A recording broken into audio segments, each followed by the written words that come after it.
Hello friends, welcome back to our YouTube channel. ಇವತ್ತಿನ ವಿಡಿಯೋದಲ್ಲಿ ನಾನು ತುಂಬಾ ಸುಲಭವಾಗಿ ಗೋಧಿ ದೋಸೆಯನ್ನು ಹೇಗೆ ಮಾಡೋದು ಅಂತ ನೋಡ್ಕೊಂಡು ಬರೋಣ. ಆಫೀಸ್ಗೆ ಹೋಗ್ಲಿಕ್ಕಿರೋರು ತುಂಬ ಬೇಗನೆ ಇದನ್ನು ಮಾರ್ನಿಂಗ್ ಬ್ರೇಕ್ಫಾಸ್ಟ್ಗೆ ಮಾಡ್ಕೊಳ್ಬೋದು. ಇದಕ್ಕೆ ಅಕ್ಕಿನ ನೆನೆಸುವಂತಹ ಅವಶ್ಯಕತೆ ಇರೋದಿಲ್ಲ.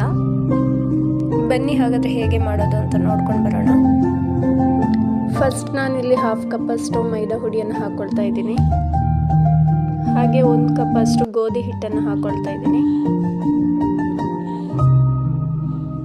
ನೆಕ್ಸ್ಟ್ 1/4 ಕಪ್ ಅಷ್ಟು ರವೆಯನ್ನು ಹಾಕೊಳ್ತಾ ಇದ್ದೀನಿ. ರುಚಿಗೆ ತಕ್ಕಷ್ಟು ಉಪ್ಪನ್ನು ಹಾಕೊಳ್ಬೇಕು.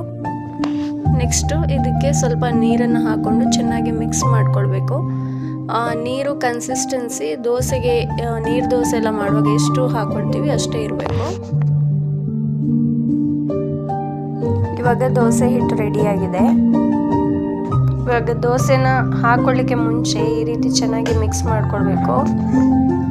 ವಿಡಿಯೋದಲ್ಲಿ ನೋಡ್ತಿದ್ದೀರಲ್ವ, ಇದೇ ಕನ್ಸಿಸ್ಟೆನ್ಸಿಯಲ್ಲಿ ದೋಸೆ ಹಿಟ್ಟನ್ನು ರೆಡಿ ಮಾಡ್ಕೊಳ್ಬೇಕು. ನೆಕ್ಸ್ಟ್ ಕಾವಲಿ ಬಿಸಿ ಆಗ್ತಿದ್ದಾಗೆ ಎಣ್ಣೆನ ಸ್ಪ್ರೆಡ್ ಮಾಡ್ಕೊಳ್ಬೇಕು.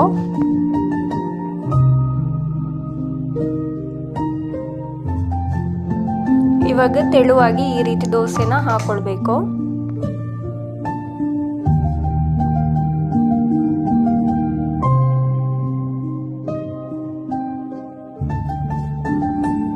ದೋಸೆ ಇವಾಗ ರೆಡಿಯಾಗಿದೆ.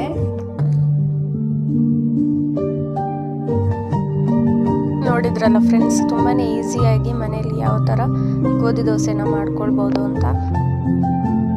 ನಾವು ತುಂಬಾ ಬ್ಯುಸಿ ಆಗಿರುವಂತಹ ಟೈಮಲ್ಲಿ ಇದನ್ನು ಬೇಗನೆ ಮಾಡ್ಕೊಳ್ಬೋದು.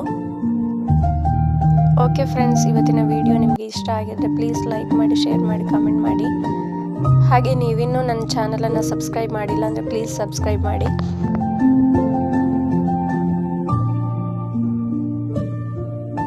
ಮುಂದಿನ ವಿಡಿಯೋದಲ್ಲಿ ಮತ್ತೆ ಸಿಗ್ತೀನಿ. Thank you friends.